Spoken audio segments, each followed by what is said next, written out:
First off, Ron, congratulations. A massive victory. I know you said that it would kind of validate your program and what you've been able to do over the last couple of years. The job's certainly not done, but how good did that feel on Friday night?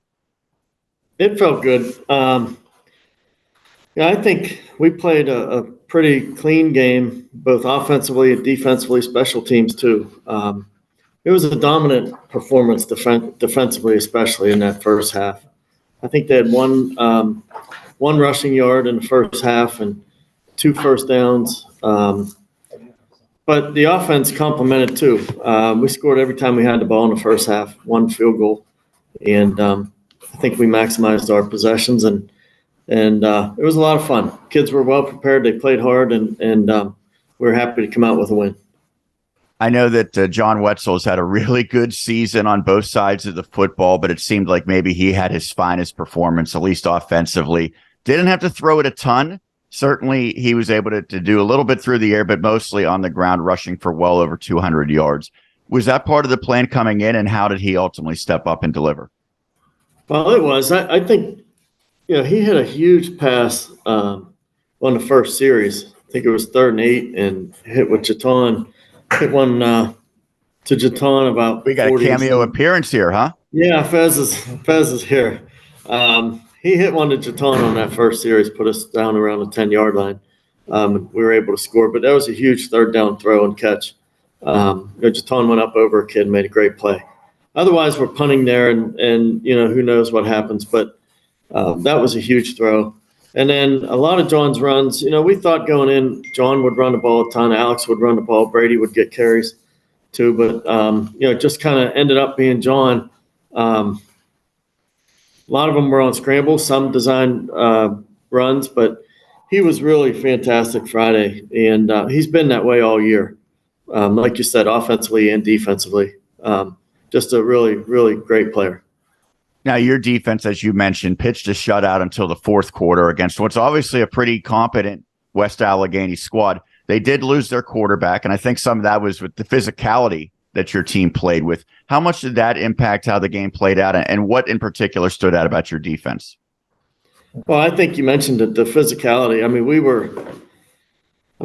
There were some punishing hits. The quarterback, everything they do runs through him. And he's a great player, but Alex put a hit on him that was unbelievable, and John did too. Coming off the edge one time, and then the number 2 quarterback, Alex. Unfortunately, the kid got hurt, and they carted him off. But it was a physical game. Our guys were hitting, and they were excited to play, which was great to see. Well, you mentioned a physical game, so obviously, once you get this deep in the season, no one's probably really 100%, but even specifically after a game like that, how is everyone feeling, and how do you feel like the bodies are holding up at this point of the year? Well, it was a normal soreness Saturday morning, the bumps and bruises, but fortunately nothing of significance at this point. We feel really lucky that we're going into this game healthy. Every Saturday morning our guys are sore, but they get a workout in, and that seems to help them recover a little bit and hopefully be ready for practice on Monday. Well, we're going to talk about the opponent up next momentarily, because it's obviously a major hurdle. But the fact that you knocked off West Allegheny, a team that has this great tradition, a team that obviously was highly valued by the WPIAL football committee since they got the home game. Did you sense that there was any extra motivation for your squad going in, knowing the circumstances? I think there certainly was some. I think our kids were irritated by the fact that we didn't get a home game. And I think they fed off of that a little bit, maybe a lot. But, sometimes those things factor into how you play too.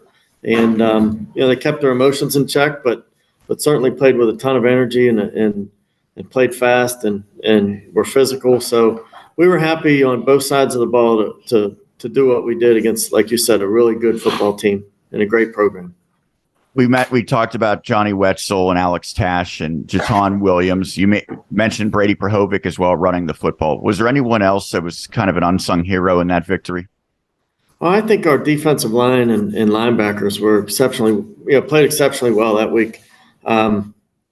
It's Timmy Meyers and Cody Crawl and Caleb Lehman and Jared Bailey are the guys that kind of man our front. And then the linebackers with Alex and John, but also Chris Cochran played great. Jack Drenovich played great. Braden Bronson was great again. Those guys have been solid for us all year, and they made a ton of plays for us on defense and made things difficult for West Allegheny, which, is a very good offense. But I think we did a great job making things tough for them. Did you feel as though last year's experience in the playoffs had a direct correlation to this year? I think maybe a little bit. I think, the preparation was great last week, and our guys, I think, understood the urgency that you have to play with in the playoffs to get a win.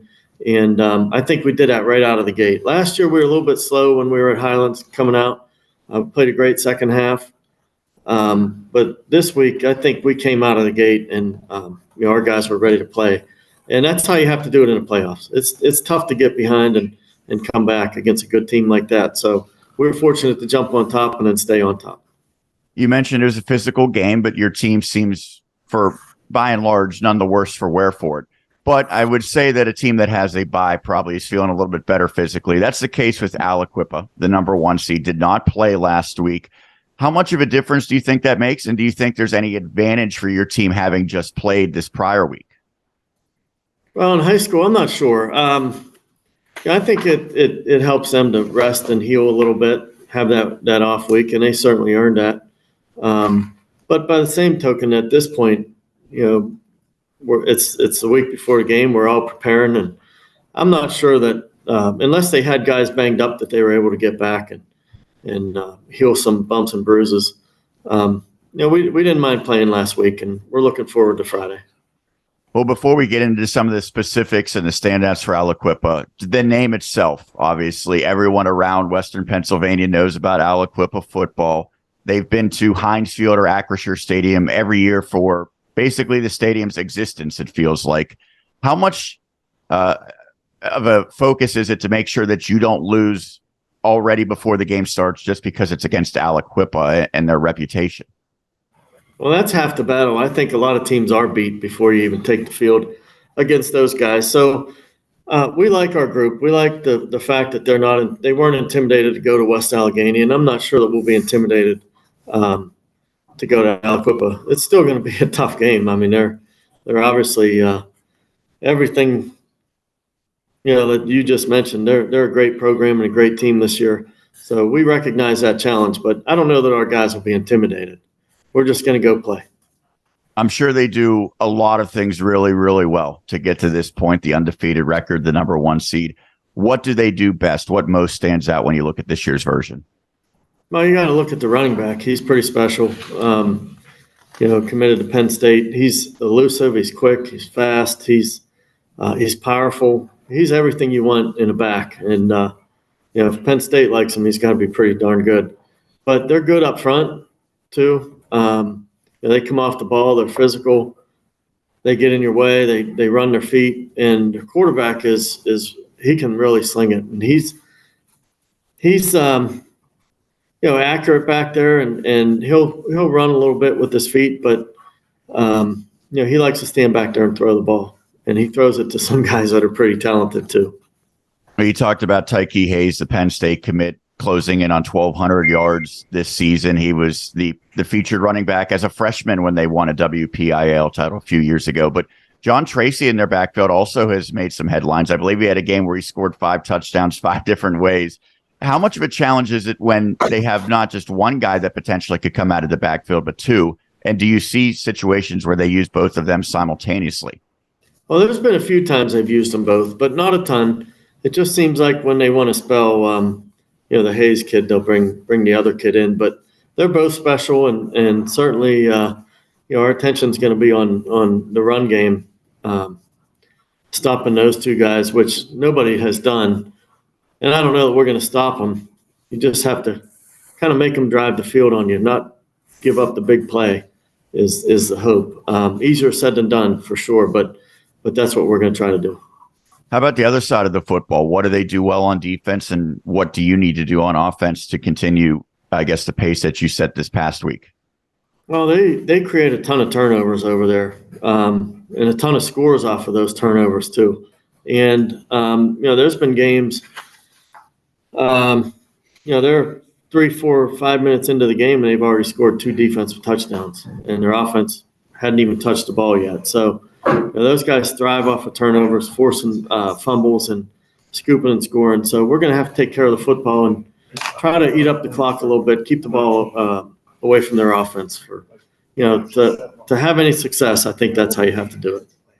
Last part is special teams, of course. I know that it's going to be difficult in offense and defense. Is there anything you can do in that third phase to maybe tip the scales in your favor? We hope to get the ball into Jaton's hands. People tend to kick away from him. But no, we just have to be solid there. I don't know. They have some guys back there that return kicks too that are dangerous. So we got to be smart with our placement of the ball on kickoffs and punts. Otherwise, they'll sting you there too. So they're great on all 3 phases. It's certainly going to be a challenge, but one that we're looking forward to. Lastly, I guess it's still technically called the Pit, but the Heinz Field, as it's now known for Aliquippa, you're heading into their home because they had that first round bye. They get to host this one. What's that going to be like, and what do you tell your team directly before you arrive to the field and then get ready to head out there for the opening kickoff? Well, we're going to remind them that we're there to play a football game, and that's all that really matters. You can take it in and look around a little bit, but it's just like Memorial Stadium, other than the grass, at Memorial and turf there. But we're there to play a football game, and that's going to be our focus. And we're going to try to keep our kids, concentrated on that fact and go out and play as well as we can. And we'll see what happens then. Well, Ron, thank you so much for doing this. Congrats again on another playoff victory, 2 playoff wins in as many years. Hopefully you can make it one more this Friday night. Yes, sir. Thanks, Sean. That is Ron Prady, head coach of Greater Latrobe. We'll continue after this on Westmoreland on the Gridiron.